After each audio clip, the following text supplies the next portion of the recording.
Welcome to episode 8 of The Lion's Share. My name is Alistair McLean and I'm a mentor of the Pure Masculine, and I gain and translate wisdom from animals and nature to help better understand myself and the greater humanity of life.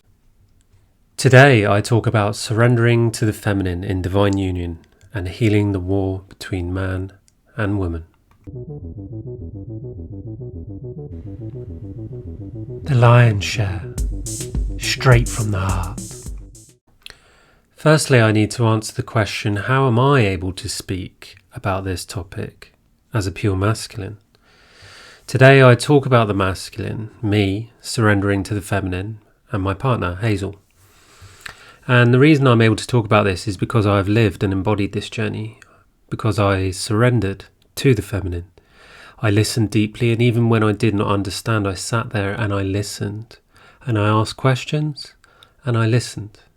This meant all of these teachings were able to come through for me. It doesn't mean I received all the answers from a woman or from Hazel. It means I was able to understand the feminine inside me and therefore understand my true purpose as a pure man, as a pure masculine. When we met as friends, and we spent a long time being friends, nearly a year. And during all that time, we bounced our truths off each other, from that of the masculine in union with the feminine, and we found answers that we never even dreamed of. We began to understand we were mirrors reflecting back to the other which we couldn't see in ourselves. So there would be times where I would say, "Hazel, you're not listening to me," which I would then reflect back to myself later after we spoke about it, realizing it was a projection onto Hazel that translated back to me that I wasn't listening to the feminine inside me, my gentleness, my kindness, my shadow. So she, the feminine, is my mirror, and I can bounce things off of Hazel which I wasn't aware of, and then I can own them, take responsibility for them, and then allow them to leave, allow them to die. Now, because man and woman aren't aware of these mirrors of each other that displays and exposes their own distortions, we enter into arguments, fighting and miscommunication. It's what causes the distortions of patriarchy, society, war, and everything else. And when a narcissistic man says to his partner, for example, "Stop putting weight on, I don't like it," why do you think the woman put the weight on in the first place? It's an unconscious protection mechanism. Women hold a deep, sacred, spiritual power. And what better way to protect it than make herself look ugly in the eyes of her abuser? This is how it works. I'm able to decode the consciousness because of this purification that took place between us. I'm able to look at the distortions that were inside me that I purified from my mind, my body and my spirit, and then I apply them to any given situation to find the antidote. That example I just gave you of a narcissistic man telling his girlfriend to stop putting weight on, that was me. Each day I would come home to my ex-girlfriend and I would find ways to look at myself because I was going through a healing process, and I would, instead of pointing the finger at others, I would look at myself to cure the narcissistic behavior that I had taken responsibility for. But I was still going through the healing process, so I would often bring it home. And some days I would come home and say, you're beautiful. The next day I would say, "You're fat." The next day it would be, "I don't want to be near you." And then finally, the day after it would be, "I'm sorry, I love you, please forgive me." And this cycle would repeat because I was in the cycle of avoidance of my own heart, and the cycle of narcissism. You know, the 4 steps of narcissism. You idealize, you make them feel great, then you devalue them, then you discard them, and then you hoover, and the circle repeats. I went deep into narcissistic abuse and toxic shame avoidance, but that's another story. Fighting against my own shame took me to the edge, and it wasn't until I started afresh and removed myself from all toxicities in my life that I was able to meet Hazel. I removed toxic friends, I removed toxic habits, and I started listening and taking responsibility for the abuse I was giving and acknowledging the abuse I was receiving. For we are all abusers and the abused. When I looked at all of these impurities inside of me, I started to attain higher learning, higher consciousness, because it created space inside me for light to shine. And when this happened, hidden and unaware gifts I never knew I had started to become available to me. And one of them was that I'm able to find the cure to any thread of consciousness. I mean, I've even tried it out on a wall, and I realised that in other invisible dimensions, walls are windows that allow spirit to watch you. It might sound far-fetched to you, but when you purify your consciousness, you attain a higher understanding and knowing through the soul, and when this happens, everything makes sense. Everything I ever knew showed itself as a lie, and the truth was revealed because the veil had been lifted. And in Latin, the word apocalypse means the lifting of the veil, the unveiling. It is the exposure of truth and beauty and the destruction of the old lie. When I embodied this, it was the apocalypse within me, the death of the old me, allowing me to fulfill my cycle of rebirth. And, this reverberates out into the collective on all three lines of consciousness. So that apocalypse that happened in me happens in the earth too. So the earth, her old version will die and she will be reborn from the fourth dimension into the fifth dimension. And my next episode will be regarding the fifth dimensional wave. But in order to do that, she must shake it off and explode, just as I had to do, just as my partner had to do. And that explosion is the heart explosion. It's like I'm not going to call it ego death, but it is an ego death in a way. But it's more of a life-bringing energy, a rebirth, birthing yourself through your heart again in its purity. So you go deep within to the dark to die, and then you have to swim back up to the top of the ocean to reclaim your life. And this is what is happening in ourselves, if you choose for it. And I chose for it with my partner. And because we did it on the first line of consciousness and together in the second line of consciousness, this also happens and is made available in the third line of consciousness. And I will talk more about this on the next episode when I talk about the 5D wave, the 5D rumble. Get ready to be humbled. Anyway, these gifts that we talk about are shown in our stories, our movies, our cartoons, our comics. These are soul gifts we are entitled to. So I'm talking about the gift I spoke of, one of the gifts I have of decoding consciousness. We all have our own unique gifts. The only reason, though, that we don't have access to them until now is due to this density that we live in, this density of distortion caused by, you can call it karmic distortions of humanity, which goes back to the Garden of Eden. But the truth is far more horrifying than eating a poisoned apple or getting a telling off from God. But that's another story.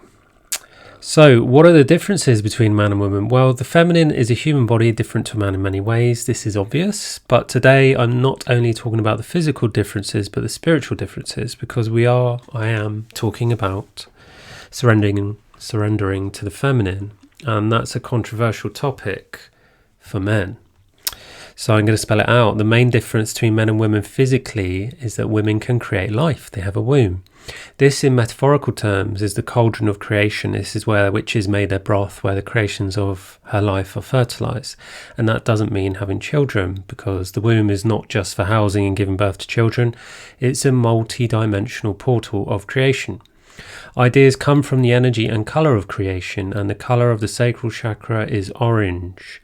The water chakra, the energy of life force and sacred sexuality, or some call it tantra.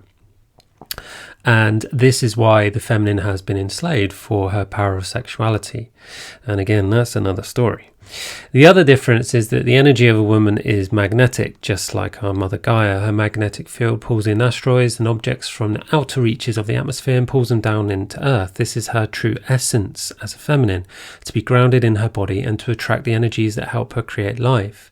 The other energy of the feminine is the chalice energy, or the Holy Grail, the holding of magical spiritual energy. This is the metaphor of the womb.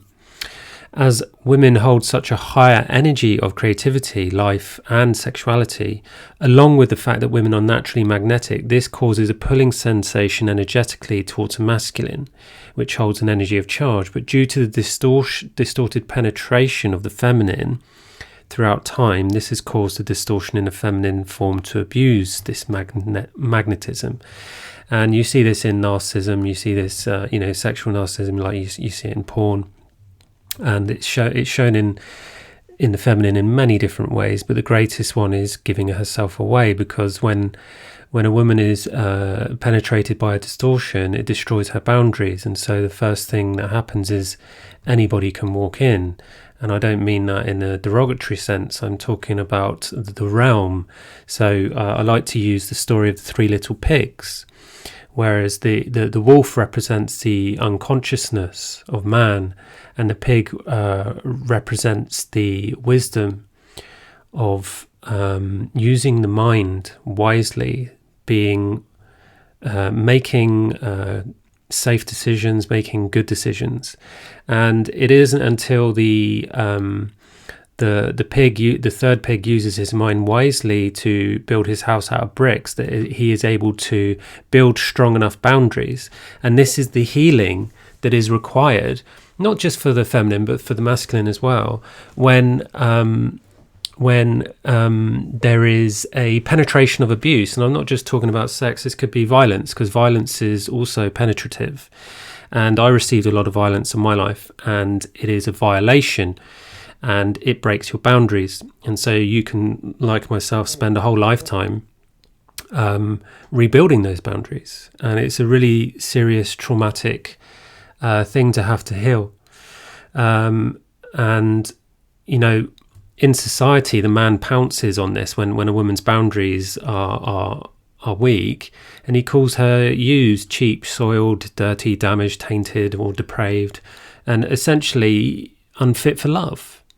And then we have the cheek as men, I'm not speaking for myself, but for society in general, that they then say, because this has happened on my YouTube channel, I've heard men say this, and I've had my old friends say this as well, is that the woman brought it upon herself. Now, we know how misogynistic that is, but if you don't realise how misogynistic that is, I'll spell it out to you. Is that true when it is the man who has given up his role of protector to protect the woman from himself?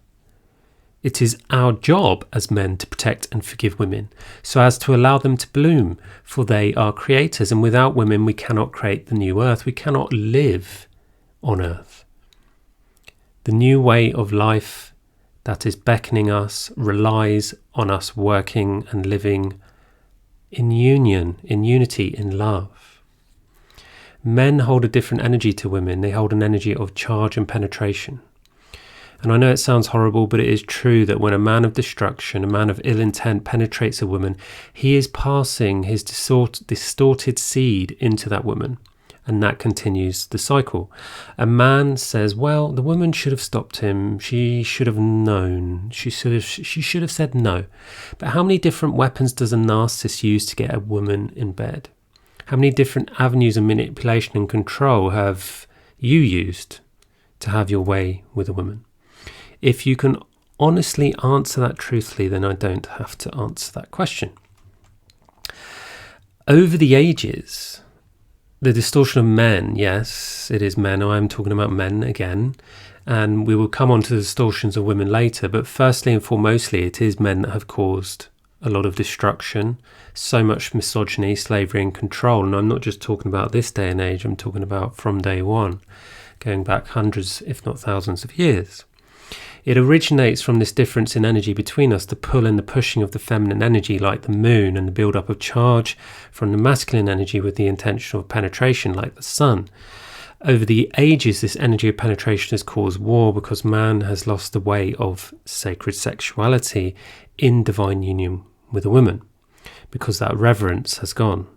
When a man is pulled into a woman's magnetic attraction, and he is sexually charged, he is unaware that that sexual life force he is holding is for his own creative needs, not for pumping out every time he feels the urge. He, has essentially, man has forgotten how to make love to himself. And I speak for myself in that as well, where I had to go through a process of learning how to make love to myself again. Because as humans, I believe we have forgotten true tantric practice and the potential of self-healing through sexual healing. Sexual, or sex magic as I like to call it, is probably the most powerful magic you can perform. And when I mean magic, I talk about healing. And what I mean by this, the tantra that naturally emerges from deep within you when you have done enough work to clear yourself off the distortions of sexual lust and desire, then on the other hand, is it really sex that most offends the man when it comes to women?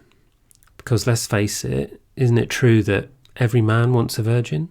For if she's not a virgin, she's just isn't pure and worthy, right? How have we got ourselves in such distortion of what is in essence so pure and sacred? Where is the alignment between the distortions that throw us off balance and into unhealthy relating? Where is the alignment between the holy, clean, chastised and the dark, lustful, perverse?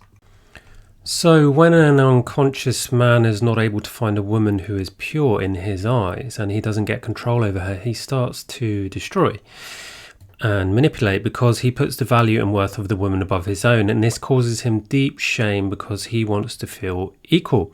He then targets the feminine narcissistically to bring her beneath him physically and emotionally. Now again, I speak from experience and through decoding what I went through in some ways, but I was more covert in my approach when I was behaving narcissistically before I purified that. But the majority of men in society, I'm talking about as a generic stereotype of men, because there are different categories of narcissistic behavior, but the generic belittling of toxic shame avoidance, of putting women beneath ourselves, this is the physical and emotional abuse that I'm referring to. So in the act of sacred sexuality, of true tantra, before the first sacred act of sex, a man, I talk about myself, in my own experience, must first surrender to the feminine. Surrender all his desires, lust, manipulation, power and darkness. For it is in those things that cause war. And if a woman allows that into her body, she supports that destruction. Hence why we have women who hold the energy of war and masculinity. So when man and woman truly come together, they become two hearts living in just one mind, as Phil Collins said. Now let's move on to the women. Is it the woman's fault? So some of the comments I've read on YouTube are that women, like I said, women bring it on themselves and women are narcissistic too. Yes, of course, we are well aware that women aren't perfect, but to say women bring it upon themselves is completely ignorant. The truth is both sides need to take responsibility, but there is a responsibility and purpose intertwined into this war between man and women, because purpose is being forgotten and ignored, and it is the responsibility of the masculine to protect the feminine. And he must protect the feminine from himself first and foremost. And this is why what I did by surrendering first in front of the feminine, that is the purpose of the man. I mean, we live on a woman, we live on Gaia. She is the feminine, she birthed us. To not stand in reverence of that is to stand in ignorance. So yes, the man must first say, I have been lying and I wish to atone and take responsibility for my lies. Will you forgive me? Then the woman says, thank you for sharing your vulnerability in your shame of lying. I too have lied and I have shame. Will you forgive me? And it's doing this in a safe space is what I did with my partner. We did this over and over and over and we went very, very deep. And it is only in holding sacred space for each other can the division and separation between man and woman be healed. And when that happens, the whole world will heal. And the new wave of consciousness that everybody is waiting for and discussing will open the rainbow bridge to New Earth. It's already here, but not fully and completely. But you just need a pure heart to access it. That rainbow bridge isn't just about unicorns or your sexuality, but it is the collective expression of the unity of consciousness within the human body. It is all the chakras in alignment. Think about it, there's 7 chakras and there's 7 colours in the rainbow, purified in the presence of colour, in union with your soul. But it is so much more than that. You know, my channel on YouTube isn't called a Sacred Rainbow Warrior for nothing. It's not because I think I'm a warrior that wants to fight and I love rainbows. It's the discovery of the true journey of man. It is the purification of the warrior through the colour of his own love. And the word fight is to fight and stand for love. It is the prophecy of what will come to pass. It is the legend of unity. Thank you for listening.